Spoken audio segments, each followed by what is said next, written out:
The afternoon Katherine Lawson realized she had become a ghost among the living.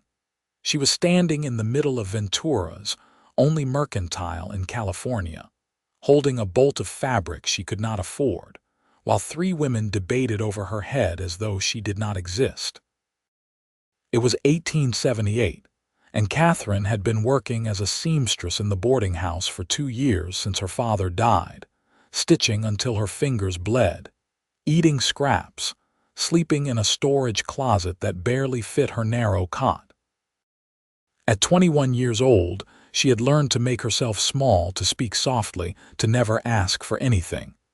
The town had decided long ago that she was nothing worth noticing. Plain Katherine. Poor Katherine. That Lawson girl whose father drank himself to death and left her with nothing but debts and shame. She set the fabric down carefully and walked out of the store. No one looked up. No one ever did. The boarding house where she lived and worked sat at the edge of town, a sagging structure that housed miners, drifters, and the occasional traveling salesman. Mrs. Hartley, the owner, was a severe woman who paid Katherine in room and board plus $3 a month. It was barely enough to survive, and Katherine had long ago stopped dreaming of anything more. That evening, as she sat in her tiny room mending a shirt by candlelight, she heard Mrs. Hartley's sharp voice through the thin walls. "That Lawson girl is useless. Cannot even finish a simple hem without taking all day. I should turn her out and find someone worth the space she takes up." Katherine's hands stilled on the fabric. She had heard such things before, but tonight the words settled differently, heavier. She looked around her cramped room at the life she had built from scraps and invisible labor, and something inside her cracked. The next morning, she packed her few belongings into a canvas bag. She had $17 saved from tips and small sewing jobs done in secret. It was not much, but it was enough to leave.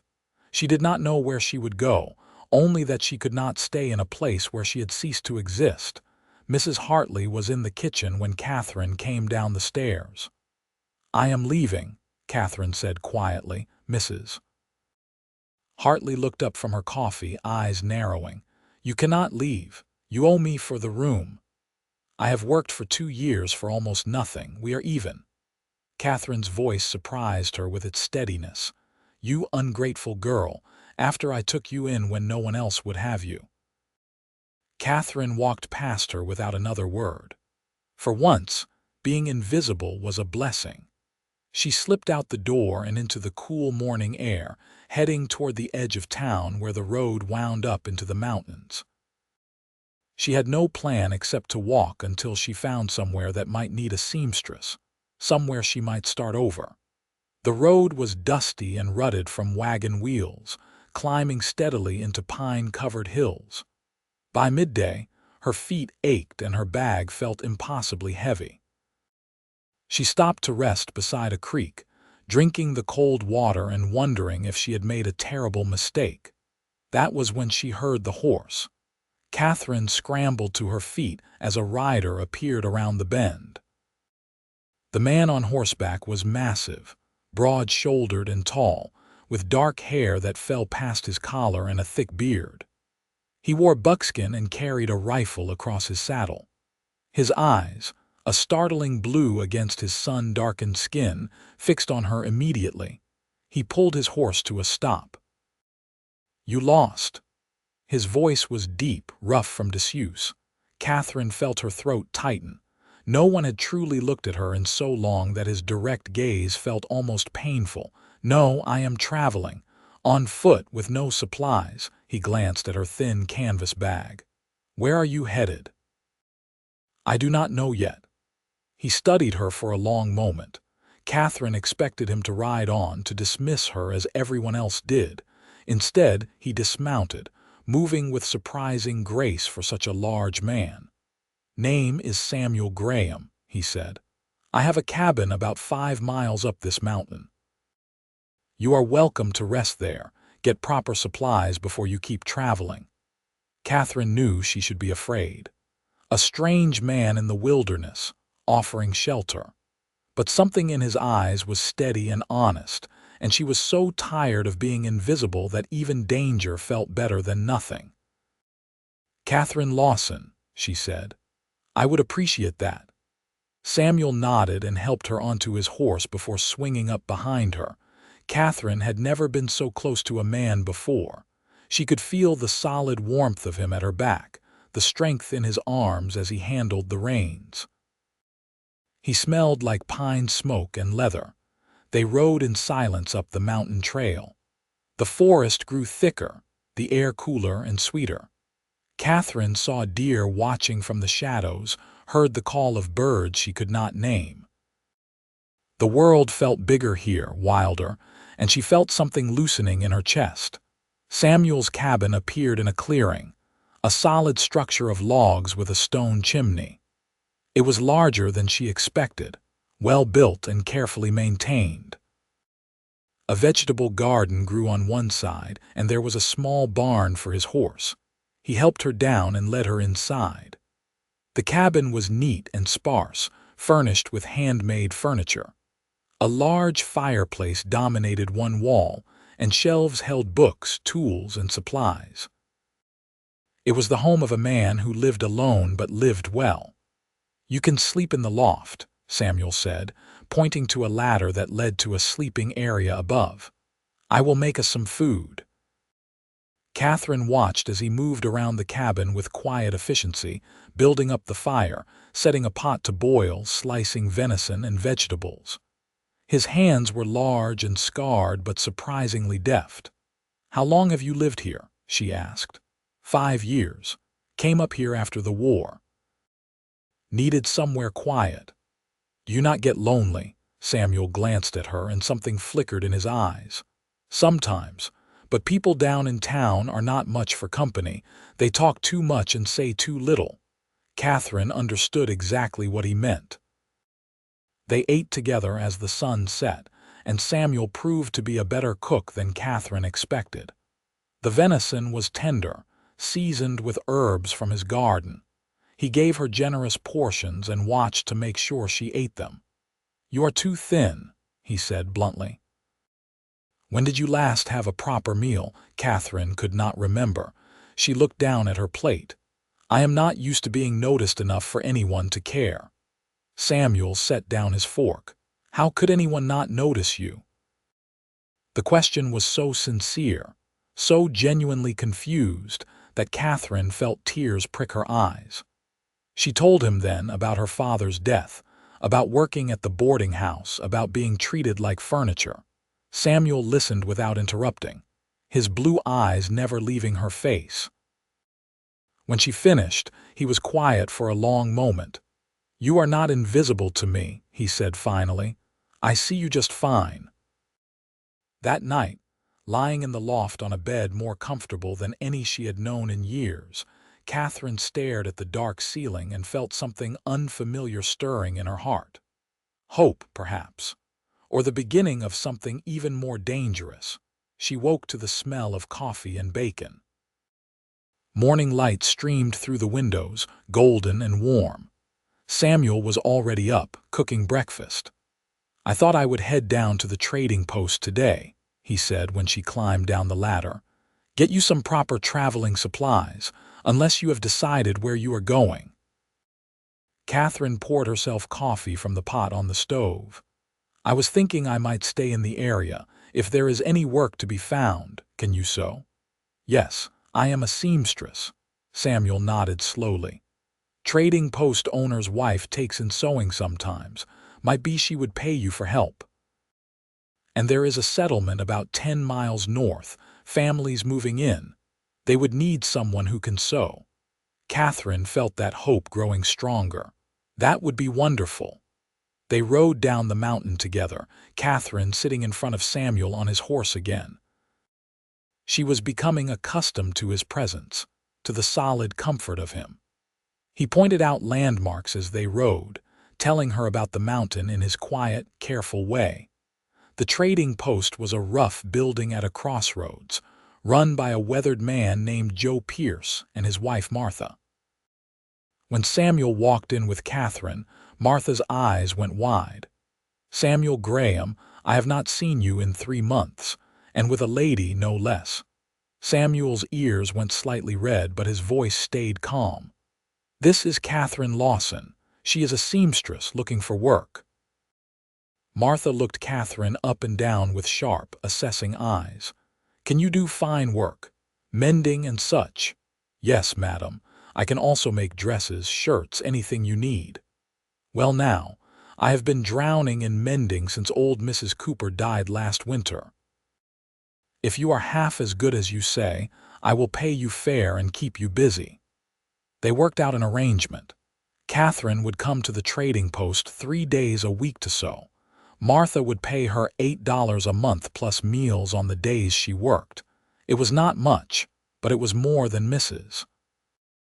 Hartley had ever given her. Samuel bought supplies while Catherine and Martha talked: flour, coffee, beans, salt pork, and fabric. Catherine protested when she saw how much he was purchasing. "I cannot pay you back for all this." "Did not ask you to," Samuel said. "Consider it payment for company." "Gets quiet up on that mountain." They rode back to the cabin loaded with supplies. Catherine tried to sort through her feelings as they traveled. Samuel was unlike any man she had ever known. He was rough on the outside, hard-edged from living alone in the wilderness. But there was a gentleness in how he treated her, a careful respect that made her feel valuable for the first time in years. Over the following weeks, a routine developed. Catherine stayed in Samuel's cabin, sleeping in the loft, sharing meals with him. She worked at the trading post 3 days a week, earning her own money and regaining a sense of purpose. On the other days, she helped Samuel around the cabin, learning to garden and preserve food, to recognize the plants and animals of the mountain. Samuel taught her to shoot, patiently showing her how to hold the rifle, how to aim and breathe. When she hit her first target, a tin can set on a fence post, his face split into a rare smile that transformed him entirely. "You are a natural," he said, and Catherine glowed with pride. They talked in the evenings by the fire. Samuel told her about his life before the mountain. He had fought in the war, seen terrible things that haunted him still. Afterward, he had drifted west, looking for peace. He had found it here in the wilderness, but he had also found loneliness. "I thought I preferred being alone," he said one night, whittling a piece of wood while Catherine sewed. "But having you here, it feels right, like the cabin was always missing something." Catherine's hands stilled on her work. "I feel the same. For the first time in my life, I feel like I belong somewhere." Samuel looked up at her, his blue eyes intense in the firelight. "You do belong here, Catherine, for as long as you want to stay." The air between them felt charged, heavy with unspoken words. Catherine set aside her sewing, heart pounding. "Samuel, I need to tell you something.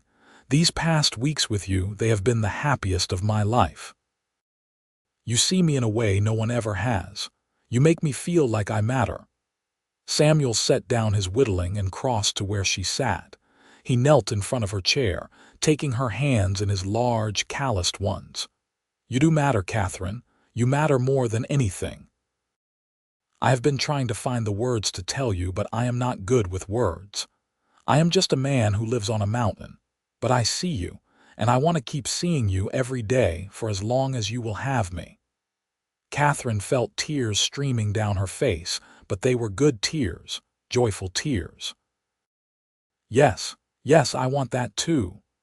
Samuel reached up to cup her face, his thumb brushing away her tears.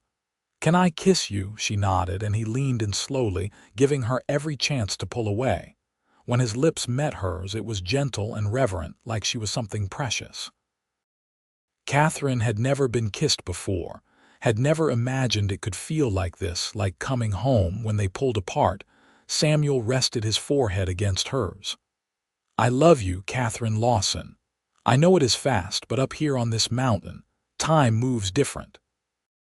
I know my own heart, and it is yours. I love you too, Katherine whispered. "I think I started loving you the moment you saw me on that road." They sat together by the fire, wrapped in each other's arms, and Katherine marveled at how her life had transformed. She had left Ventura invisible and broken. She had found a man who made her his entire world. The next morning, Samuel asked her to marry him properly, with a ring he had been carrying in his pocket for 2 weeks, waiting for the right moment. It was a simple silver band, but to Katherine, it was more beautiful than any jewel. They were married by a traveling preacher who came through the trading post a month later. Martha and Joe stood as witnesses, beaming with approval. Martha had grown fond of Katherine, and she told Samuel he was the luckiest man in California. Katherine wore a dress she had sewn herself from fabric Samuel had bought her, pale blue cotton that brought out her eyes. Samuel wore his best clothes and looked nervous and happy in equal measure. When the preacher pronounced them husband and wife, Samuel kissed her like she was air and he had been drowning. That night, in the cabin that was now truly their home, Samuel carried Katherine up to the loft. He was patient and tender, taking his time, making sure she felt loved and cherished. Afterward, lying in his arms, Katherine thought about the invisible girl she had been and the woman she had become. Samuel had not just seen her, he had helped her see herself. The seasons changed and their love deepened. Katherine continued working at the trading post, building friendships with the families in the area. Samuel sold furs and occasionally did guide work for hunters. They were not wealthy, but they had everything they needed. One evening in late autumn, Katherine realized she was pregnant. She told Samuel while he was chopping wood behind the cabin. He dropped the axe and picked her up, spinning her around until she laughed and begged him to stop. "We are having a baby," he kept saying, wonder in his voice. "We are going to be a family." "We already are a family," Katherine said, touching his face. "But yes, we are growing." Samuel became impossibly protective during her pregnancy. He insisted she rest more, take on less sewing work. He built a cradle from pine wood, sanding it smooth and carving little animals into the sides. Katherine made tiny clothes and blankets, her heart full of anticipation. Their son was born in early summer, with Martha attending as midwife. The birth was long and difficult, but when Katherine held her baby boy for the first time, every moment of pain vanished. He had Samuel's blue eyes and a shock of dark hair. "What should we name him?" Samuel asked, sitting beside Katherine on the bed, staring at his son with awestruck wonder. "What about Thomas? After your father?" Samuel's eyes grew bright. "Thomas Graham. It is perfect." Thomas was a healthy, happy baby who grew strong on Katherine's milk and his parents' abundant love. Samuel was an attentive father, walking the floor with Thomas at night, singing to him in his rough voice, teaching him about the mountain from the very beginning. Katherine watched her husband with their son and felt her heart might burst from happiness. This was the family she had never dared dream of, the love she had thought impossible. When Thomas was 6 months old, a situation arose that tested their peaceful life. A group of men came up the mountain, rough characters who had heard about Samuel's cabin. They arrived one afternoon when Samuel was down at the trading post, leaving Katherine alone with the baby. She heard their horses and looked out the window to see 4 men dismounting. Something in their manner made her afraid. She grabbed Samuel's rifle and checked that it was loaded just as he had taught her. The men knocked hard on the door. "Anyone home? We need supplies." Katherine opened the door just a crack, keeping the rifle ready but out of sight. "My husband is not here. You should go to the trading post down the mountain." The leader, a scarred man with mean eyes, pushed the door wider. "We are tired now. You can give us food and rest." "No, leave now." The man laughed. "A woman alone giving orders, that is rich." Katherine brought up the rifle, aiming it steady at the man's chest, just as Samuel had taught her. "I said leave. I will not ask again." The men's laughter died. The leader raised his hand slowly. "Now, lady, no need for violence. There is every need if you do not get off my property. I can shoot a tin can at 50 yards. A man is a much bigger target." They backed away slowly, mounting their horses. As they rode off, the leader called back, "Your husband will hear about this." Katherine watched them disappear down the trail, her heart pounding. Thomas began to cry, sensing her distress. She put the rifle away and picked him up, holding him close. When Samuel returned an hour later, she told him what happened. His face went dark with anger, but he pulled her and Thomas into his arms. "You did exactly right," he said. "I am so proud of you. But we need to be more careful. I should not have left you alone. Samuel, we cannot live in fear. This is our home." He nodded slowly. "You are right. But I am going to talk to Joe and some of the other men. We need to look out for each other up here."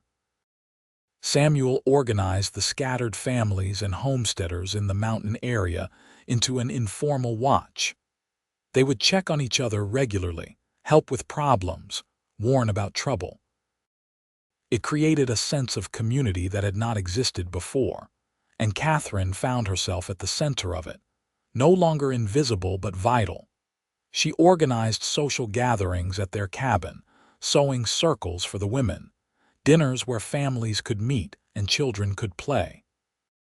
The community thrived, and Katherine realized she had found not just a husband but a purpose.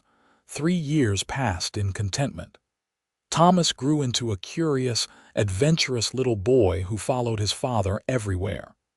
Katherine became pregnant again, and this time she carried twins. The pregnancy was harder, and Samuel barely left her side. The twins, a boy and a girl, were born in spring.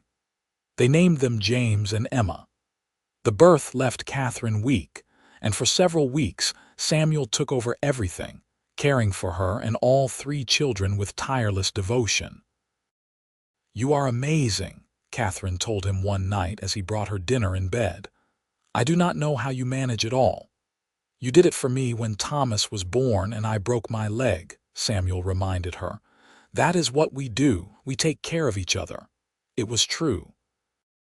Their marriage was a partnership of equals, built on mutual respect and deep love. They made decisions together, shared the work, supported each other's dreams. When the twins were a year old, Katherine received a letter forwarded from the trading post. It was from Mrs. Hartley in Ventura. The boarding house had burned down, and Mrs. Hartley was destitute, asking if Katherine could send money. Katherine stared at the letter for a long time. Part of her wanted to ignore it, to let the woman who had treated her so poorly suffer the consequences. But she was not that person anymore. Samuel had taught her that strength included compassion. She showed the letter to Samuel. "What do you think I should do?" Samuel read it carefully. "What does your heart tell you? That I should help, even though she does not deserve it, because holding on to bitterness will only hurt me." Samuel smiled. "Then that is what you should do." Katherine sent $20, a significant sum for them but manageable. She included a brief letter offering no judgment, only help. She never heard back from Mrs. Hartley, but it did not matter. She had done what was right. Years continued to pass, marked by the changing seasons and the growth of their children. Thomas became a skilled hunter and tracker like his father. James was quieter, more studious, fascinated by books and learning. Emma was fearless and independent, always climbing trees and exploring. Katherine's sewing business grew. She hired 2 young women from the settlement to help her, teaching them the trade as she worked. She never treated them the way Mrs. Hartley had treated her. She paid them fairly, respected their time, and saw their potential. Samuel's guide work expanded as well. He became known as the best tracker in the region, honest and skilled. Wealthy men came from San Francisco to hire him for hunting trips. The money was good, and it allowed them to improve the cabin, adding rooms for the children and a proper workshop for Katherine. On their 10th anniversary, Samuel took Katherine on a trip, leaving the children with Martha and Joe. They rode deep into the mountains to a hidden valley Samuel had discovered years before. It was a place of stunning beauty, with a waterfall and meadows full of wildflowers. They camped there for 3 days, just the two of them, reliving their early days together. On the last night, lying under the stars, Katherine turned to Samuel. "You ever regret it, marrying me, taking on a wife and family when you came up here for solitude?" Samuel pulled her closer. "Not for 1 second. You are the best thing that ever happened to me, Katherine. You and our children, you are my whole world. I would do it all again in a heartbeat. Even the twins' sleepless nights," he laughed. "Even those. Well, maybe I would appreciate them more knowing they would end eventually." Katherine smiled against his chest. "I love you, Samuel Graham. Thank you for seeing me when I was invisible." "You were never invisible, Katherine. The world was just blind. I just had the sense to look properly." They returned home to their children, to their life, to the community they had built. Katherine often thought about the frightened girl who had walked out of Ventura with nothing but a canvas bag and desperate hope. That girl had become a confident woman, a loving mother, a respected businesswoman, and most importantly, someone who knew her own worth. When Thomas turned 18, he announced he wanted to attend university in San Francisco. Katherine's heart ached at the thought of him leaving, but she supported his dream. Samuel was proud, though he tried to hide how much he would miss his eldest son. They threw a party before Thomas left, gathering all their friends and neighbors. The cabin and yard were full of people who loved and respected the Graham family. Katherine looked around at the community she had helped build and felt overwhelming gratitude. Thomas hugged her tight before he left. "Thank you, Ma, for teaching me that being kind does not mean being weak. That seeing people for who they really are is a gift. You learned that from your father," Katherine said. "I learned it from both of you." After Thomas left, the cabin felt emptier, but James and Emma kept it lively. James was 15 now, helping his father with guide work and proving to be an excellent shot. Emma, at 14, spent her time between helping Katherine with sewing and learning wilderness skills from Samuel. She was determined to be able to do everything her brothers could do. One autumn day, a familiar face appeared at the trading post. Katherine was there working when she looked up and saw a woman from Ventura, someone who had looked right through her all those years ago. The woman, Mrs. Patterson, stopped short when she saw Katherine. "Katherine Lawson, is that you?" "Katherine Graham now," Katherine corrected gently. Mrs. Patterson looked her up and down, taking in her well-made dress, her confident bearing, the respect with which Martha and the other customers treated her. "My goodness, you look so different, so prosperous." Katherine could have been petty, could have reminded Mrs. Patterson of all the times she had been ignored and dismissed. Instead, she smiled. "I am happy. That makes all the difference. How can I help you today?" They spoke politely, and Katherine learned that Mrs. Patterson was traveling with her daughter who was ill. Katherine offered herbal remedies she had learned to make, recipes Samuel had taught her from his time with a mountain medicine man. She refused payment, offering help freely. When Mrs. Patterson left, Martha shook her head in amazement. "That woman treated you poorly in Ventura, did she not? I remember you mentioning it." "She did. But holding grudges is exhausting, and I am too happy to carry that weight." Martha hugged her. "You are a remarkable woman, Katherine Graham. Samuel is a lucky man, but you are lucky too. You found each other when you both needed it most." That night, Katherine told Samuel about the encounter. He listened, then took her hand. "You are a better person than most, Katherine. You have every right to be bitter about how you were treated, but you choose kindness instead. That is one of the 1,000 reasons I love you. Only 1,000, she teased. At least 1,000, probably more. I lose count. Years moved forward in their steady, beautiful way. Thomas graduated from university and returned home, bringing with him a young woman named Rebecca whom he planned to marry. Katherine adored her immediately, and she and Samuel gave their blessing gladly. The wedding was held in the meadow near their cabin, with the whole community in attendance. It was a joyful celebration, and Katherine cried happy tears watching her son pledge his life to the woman he loved. "We did well with him," Samuel whispered in her ear as they watched Thomas and Rebecca dance. "We did well with all of them," Katherine replied. James, now 18, had decided to stay on the mountain, working with his father. He was courting a girl from the settlement, a sweet young woman named Alice who made him smile. Emma, at 17, announced she wanted to open her own business, a combination general store and seamstress shop in the growing settlement. Katherine helped her daughter plan and prepare, teaching her everything about running a business with integrity and skill. Samuel built the shop building with James's help, a solid structure that would serve Emma well. On the day Emma opened her store, Katherine stood back and watched her daughter confidently serving customers, and she felt pride so intense it was almost painful.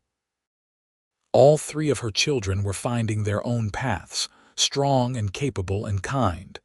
That night, alone with Samuel in their cabin for the first time in years, Katherine felt oddly emotional. "They are all grown now," she said. "We did what we set out to do. We raised them well." Samuel pulled her into his arms. "We did more than that. We built a legacy of love and respect. Look at this community, Katherine. Half of it exists because you made people feel seen and valued. You taught our children that everyone matters, that kindness is strength. That is a gift that will go on for generations." Katherine thought about the invisible girl she had been and the woman she had become. Samuel had seen her first, had loved her into wholeness, but she had done the work too. She had chosen to grow, to forgive, to build something beautiful from the ashes of her old life. "What should we do with all this free time?" she asked, smiling up at her husband. Samuel grinned, looking years younger. "I have a few ideas." They traveled more, exploring the wilderness together. They spent long days hiking, camping under the stars, rediscovering each other without the constant needs of children. Their love, always strong, deepened even further. Thomas and Rebecca had a baby, a little girl named Katherine after her grandmother. When Katherine held her namesake for the first time, she wept. This tiny person, born into love and security, would never know what it felt like to be invisible. She would grow up seen and cherished, and that was everything Katherine had ever wanted. James married Alice in a quiet ceremony, and they built a cabin near Samuel and Katherine's. Emma's business thrived, and she became engaged to a young man from a ranch to the east, a quiet fellow who clearly adored her. Katherine and Samuel became grandparents for more times over the next several years. Their cabin was often full of children and grandchildren, noisy and chaotic and wonderful. Samuel, the man who had sought solitude on a mountain, was surrounded by family, and he loved every moment of it. One evening, as they sat on the porch watching the sunset, Samuel took Katherine's hand. "You remember the day I found you on that road? You looked so lost and alone, carrying that little canvas bag. I remember. I thought you might ride right past me like everyone else. I could never have done that. From the moment I saw you, I knew you were meant to be part of my life. I just did not know you would become my whole life." Katherine leaned against his shoulder. "You saved me, Samuel." "No, love, we saved each other." They sat together as the sky turned purple and gold, two people who had found each other against all odds and built a world together. Katherine thought about the path her life had taken, from invisible seamstress to beloved wife, mother, and grandmother. She thought about all the people she had helped, all the relationships she had nurtured, all the love she had given and received. She was 63 years old now, and Samuel was 65. They had lived a good life, a full life. Their children were settled and happy. Their grandchildren were growing strong. The community they had helped build was thriving. "You have any regrets?" Samuel asked, as if reading her thoughts. Katherine considered the question carefully. "Only one. I wish I could go back and tell that frightened girl on the road that everything was going to be all right, that she was going to be loved beyond measure. She knew it the moment I stopped my horse," Samuel said. "I saw it in her eyes. Hope." "Yes," Katherine agreed. "Hope." The years continued, gentler now but no less precious.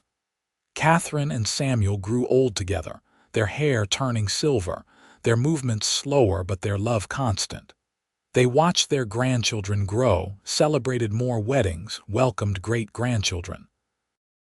Emma's store had expanded to include a post office and a small library.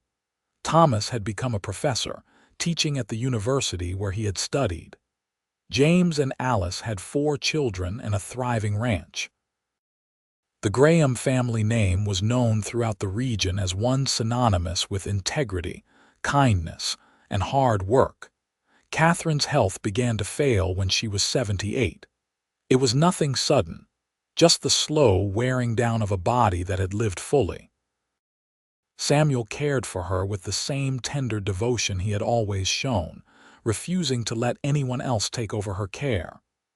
"I have loved you for 57 years, he told her one morning as he helped her dress. "Every single day has been a gift. I am not wasting a moment of however much time we have left." On a clear morning in late spring, Katherine woke early. She felt different, lighter somehow. She knew with absolute certainty that her time was coming to an end. Instead of fear, she felt peace. She woke Samuel gently.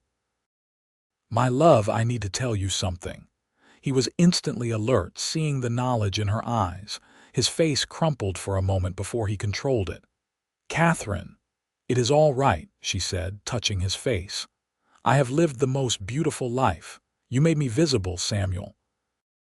You made me matter. You gave me everything." Samuel gathered her carefully into his arms. "You gave me everything, Katherine. Purpose, family, love. You are my whole world, and you are mine. Promise me you will not grieve too long. Promise me you will keep living, keep being with our family." "I promise," he said, though his voice broke, "but I will miss you every moment." "I will be waiting for you," Katherine whispered. "When your time comes, I will be there." They spent the day together, just the two of them, talking about their life, their love, their gratitude. As the sun began to set, Katherine grew weaker.